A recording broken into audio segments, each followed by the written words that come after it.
I'm not really sure what age I would want to start doing this, but I would want to definitely do this, and that is play the what if game. And I have heard Dr. Phil talk about it, and he said if you're going to play the what if game, play it all the way to the end.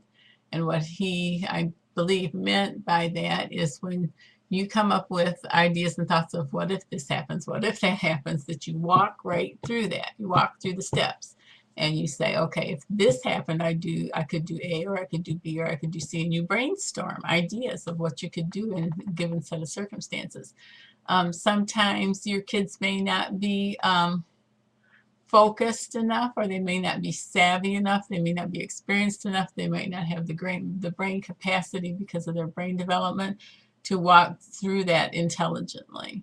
And so I think it's a really good idea. Like if your kids go on a school trip for 3 or 4 days, which they tend to do even in junior high school and high school um, years.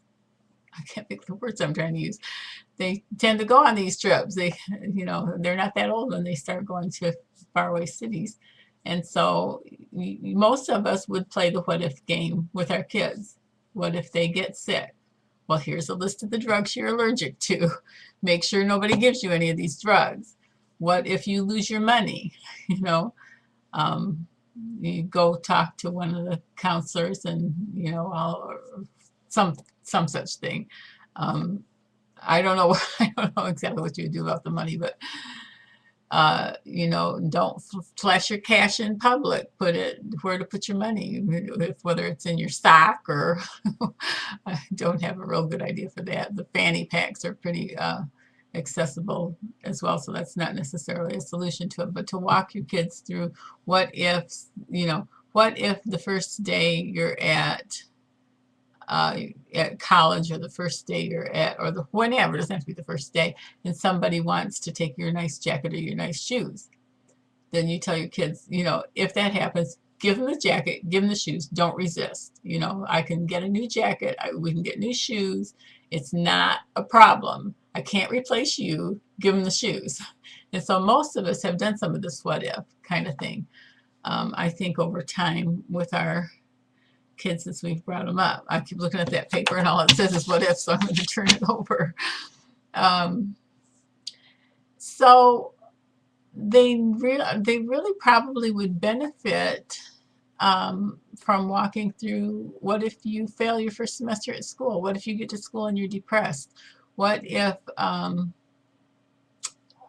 you don't get asked to the high school prom?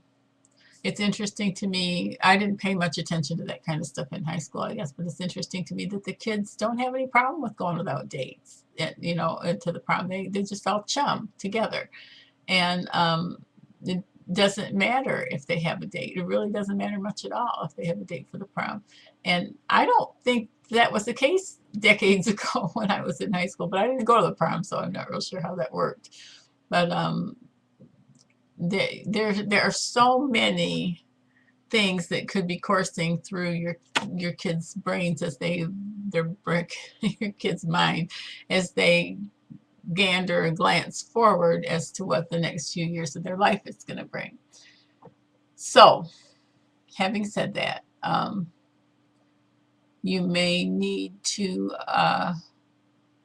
sit down and have a brainstorming session by yourself, and then have a separate one, with your kids as they're coming up, and over and over and over again, not with any pressure.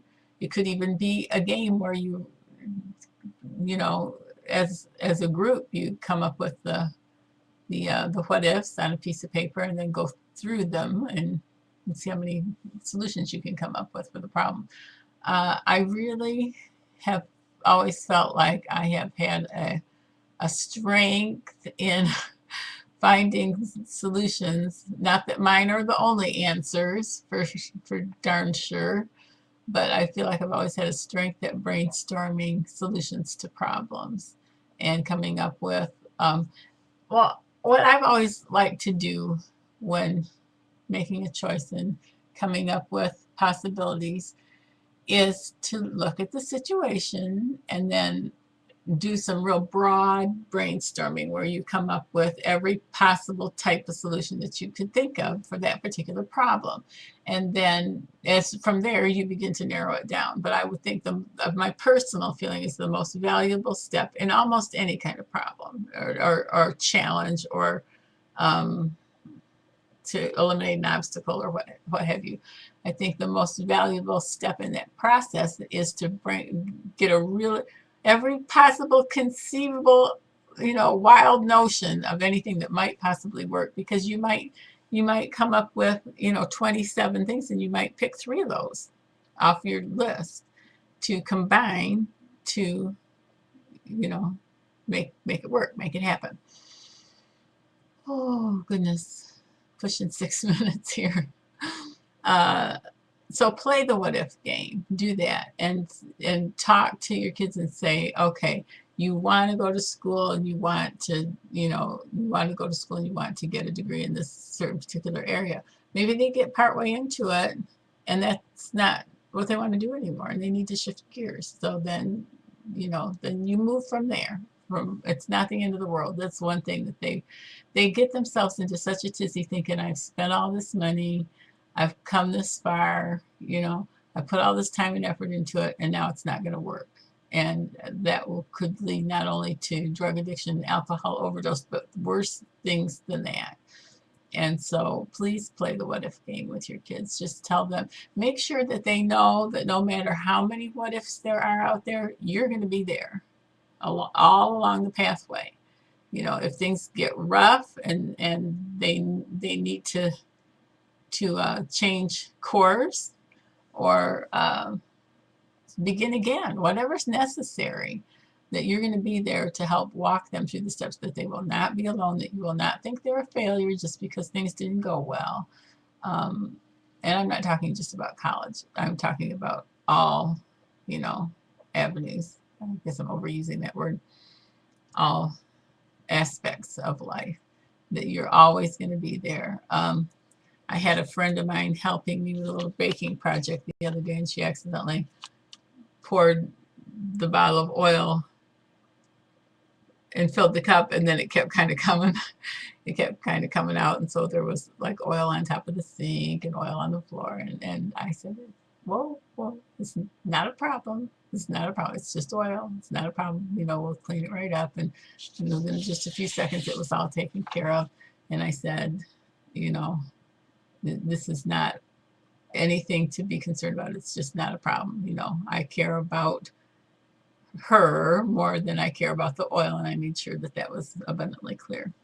So I'm going to cross out this thing. I should never write anything down on a piece of paper because it hinders me. That says what if. That's the what if game. Now we're over 8 minutes, so I'm going to quit.